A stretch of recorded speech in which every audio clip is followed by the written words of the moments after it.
you, she said. Just tell us how, added Rachel. Rory wiped the tears from her eyes. Thank you, she said, but first I must show you the terrible thing that has happened. Follow me as quickly as you can. She flew into the air, her wings shining in the sunshine. Rachel and Christy followed Robbie across the clear. She danced ahead of them, glowing like a crimson flame. She stopped at a small pond under a open willow tree. Look, I can show you what happened yesterday, she said. She flew over the pond and scattered another shower of sparkling fairy dust with her tiny red wand at once. The water lit up with a stern silver light. It bubbled and frizzed, and then became still. With wide eyes, Rachel and Christy watched as the picture appeared. It was like looking through a window into another land. Oh, Rachel! Look, said Christy. A river of whitish blue ran silverly past hills of mist green, skid on the hillside were red, and on top of the highest hill stood a silver place with four pink towers. The towers were so high that points were almost hidden by the fluffy white clouds floating past. Hundreds of fairies were making their way towards the place. Some were walking and some were flying. Rachel and Christy could see goblins, devils, imps, and pirates too. Everyone seemed very excited. Yesterday was the day of the fairyland. Miss Dawson Bobby explained. She flew over the pond and pointed down with her wand to a spot in the middle of the sands. There I am, with my rainbow sister. Christy and Rachel looked closely at where Rory was holding. They saw 7 fairies, each dressed prettily in their own rainbow color wherever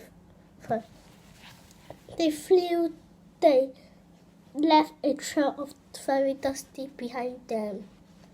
The Mr. Ball is very special, Robbie went on, and my sister and I are always in charge of sending out invitations. To the sound of tinkling music, the front doors of the place slowly opened. Here came Omar and Queen Turner, said Robbie. The fairy king and queen there are about to begin the ball. Christy and Rachel watched as the king and queen stepped out. The king wore a splendid golden coat and golden crown. His queen wore silver dress and a tiara that sparkled with diamonds. Everyone cheered loudly. After a while, the king seemed quiet. Fairies, he began. We are very glad to see you all here. Welcome to Mr. Summer Hall. The fairies clapped their hands and cheered again.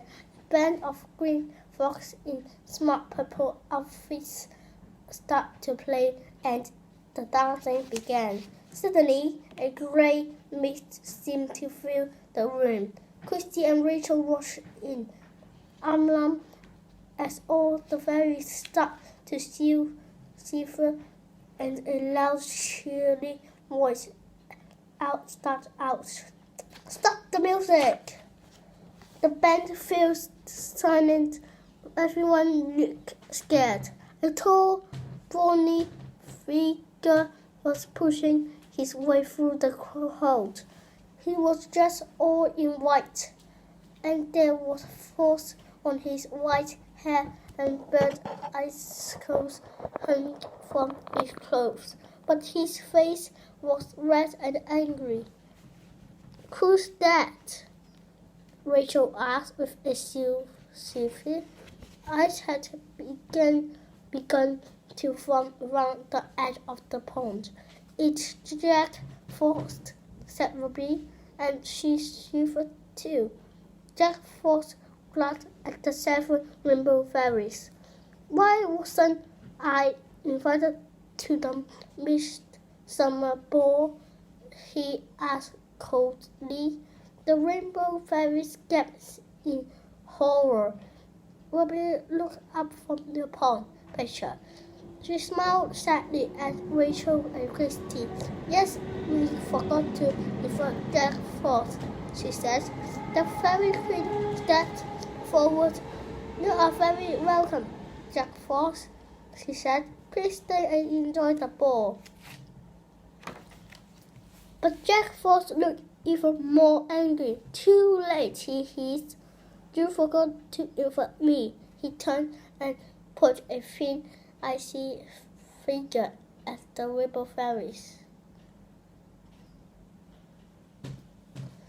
"Well, you will not forget this," he went on. "My spell will banish the rainbow fairies to the 7 corners of the mortal world. From this day on, Fairyland will be without color forever."